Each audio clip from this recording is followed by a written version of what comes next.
I wrote some notes down because I wanted to, before we get rolling, and if you have any questions for me, we can get into that too.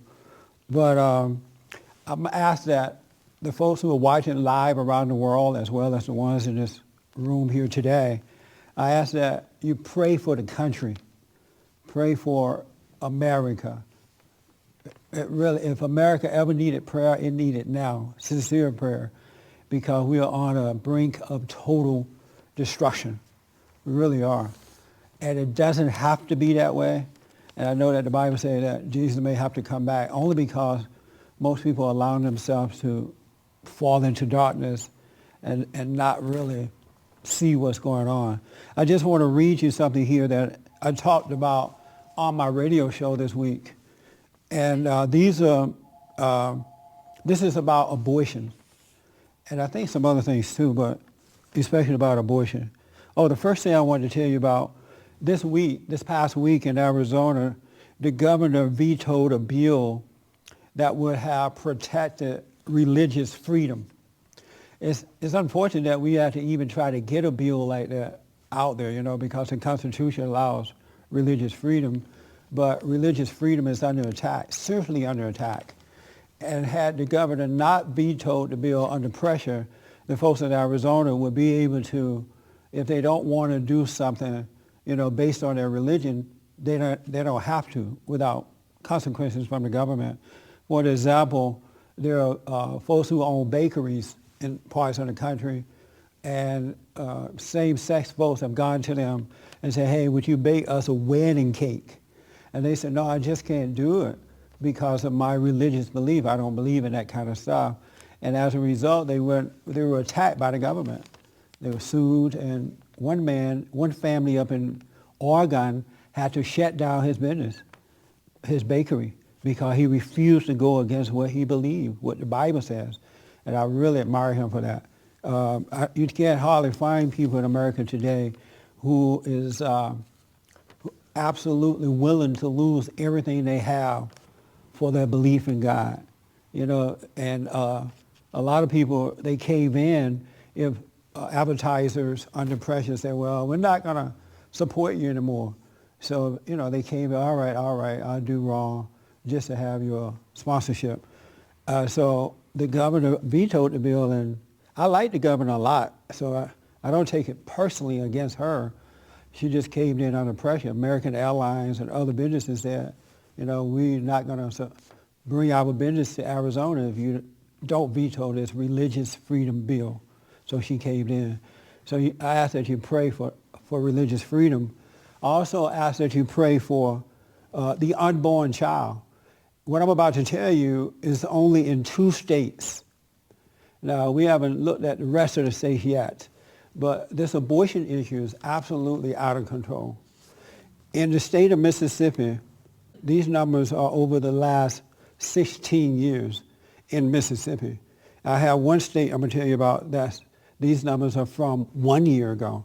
But in the state of Mississippi, over the last 16 years, Mississippi has 72% of babies aborted have been black babies in Mississippi over the past 16 years. 72% black babies alone have been aborted in Mississippi. And Mississippi is a Christian state, Everybody and their mama say they believe in God down there. The South is real Christian.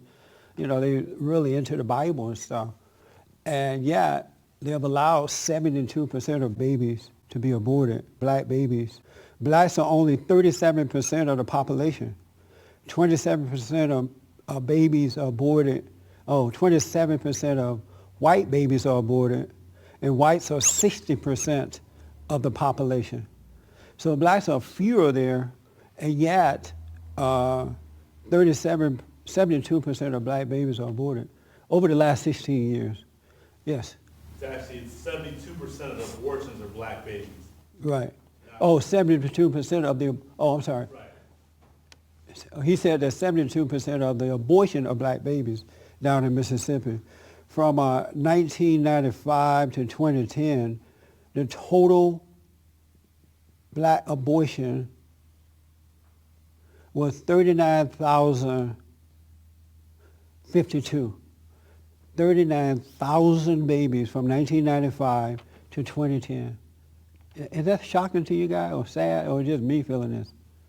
These are like children that are trying to come into the world and they don't have a chance, or did not have a chance. And there is no major outcry. There are supposed to be at least 80% of Christians in this country, of all of us. And yet, so that means that we are more than the non-Christians. Why is it that the non-Christians are winning over the Christians? How come they are allowed to convince women to have these abortions? Total, and the total number of white babies that have been aborted in Mississippi, 14,529.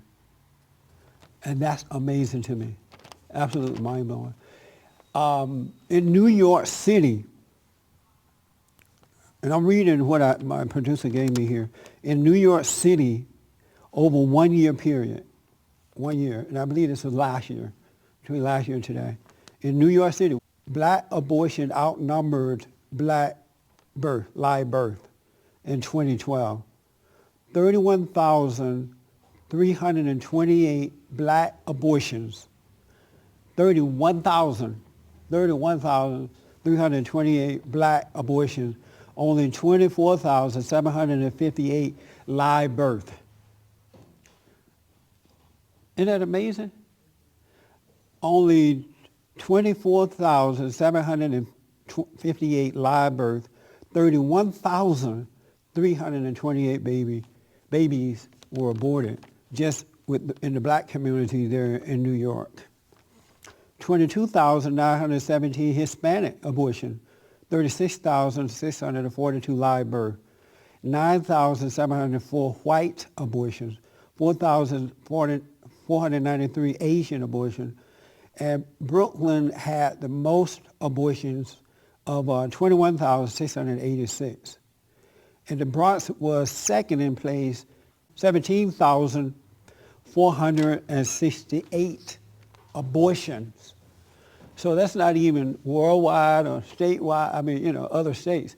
That's just in one city alone. And the family is under attack. Last week, a federal judge invalidated Texas' ban on same-sex marriage. The folks in Texas said, we don't want same-sex marriage. We want a man and a woman to get married. And they voted for it. And the judge said, no, I'm going to overturn that. And there's no major outcry about that either. We got to pray for the country. But what I want you to know is that these people are destroying the order of God. They are destroying that family first. And when you destroy that order of God, you destroy the man, and the government take over the women and children and destroy them, demoralize them, then all these things come about. And it's going to get worse before it gets better if we don't take a stand. We have to pray, watch, and act.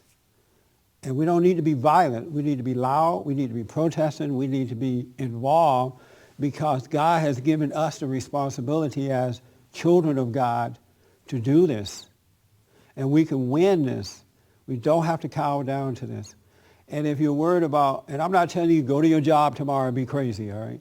But if you're worried about losing a sponsor or your job and all that kind of stuff, then your faith is not in God. Your faith is in material things. You have to realize that God owns everything, and he owns everybody, and he can do what he wants. He has the authority to take care of us if we truly stand for what is right. But we have cowardly men and women today, all in the name of Jesus. And this needs to end. It really needs to end. The Christians are so busy fighting one another on who religion is best. And if this is right or that is right, this is wrong. You're fighting amongst each other. Your families are being destroyed. And you don't see what's going on. It's absolutely mind-blowing. I can hardly hold back tears knowing this. But people are afraid. I've never seen Christians be afraid before. I've never seen it before as it is today. It's just absolutely insane. And God said we don't have to worry about stuff. He'll take care of us. He will really take care of us. He'll feed us. He'll house us. He'll clothe. He owned everything. He created everything. He made everything. It looked like he is not in charge, but he is. And he wanted to work even more so through us so we can encourage others to turn to him. But no, it's absolutely a shame. It really is a shame. But I just want to put that on your mind and hopefully encourage you. You gotta, if you're afraid, if you're weak to the world, then you don't know God. You absolutely don't know him. You know about him, but you don't know him. So just food for thought. I want to wake up the Christians before it's too late. That should not have happened in Arizona. It should not have happened. We have the right to express our religious beliefs. And I have to tell you, they're not going after the Muslims, or they're going after Christians. So it's like they have honed in on Christians around the world, not just here in the country. And there's a reason that they're going after Christians. If Christians were not who we really are, they wouldn't care about us either. You know, they wouldn't care about us, but they know something about us that we don't know about ourselves. And what they know is that we have the authority given to us by God to defeat evil. They know that. But they don't believe the Muslims have it because the Muslim religion, not all Muslims are hateful people, but the Muslim religion itself teaches hatred. There's no power in hatred. The power is in love. So they know that. They really and they may not be aware that they know that because evil is operating through them. So they're just following the instruction of their father, the devil. You know, they may not be aware what they're doing or why they're doing it. They may believe that they're right in what they're doing. But we know better.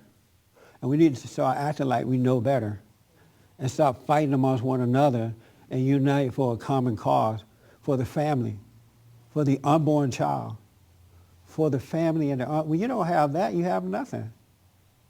How can that many babies be aborted in one state alone, just in a little area there, and there is no outcry about it? Where are the preachers on this? Where are the men and women of God? Oh, I forgot. They're at church just preaching the Bible. That's all they're doing. And they don't want to offend anyone. I don't want to judge. I don't want to offend. I don't want to offend. I just want to, whatever. I just want to preach. I'm just preaching the Lord's word. And God and Jesus sitting up there going, Lord have mercy. They're just preaching my word with no power, no authority, no nothing. No influence, just looking good. And the folks are worshiping them and nothing, and the family and the world just falling apart right around them. It's pretty sad. But just food for thought. Food for thought.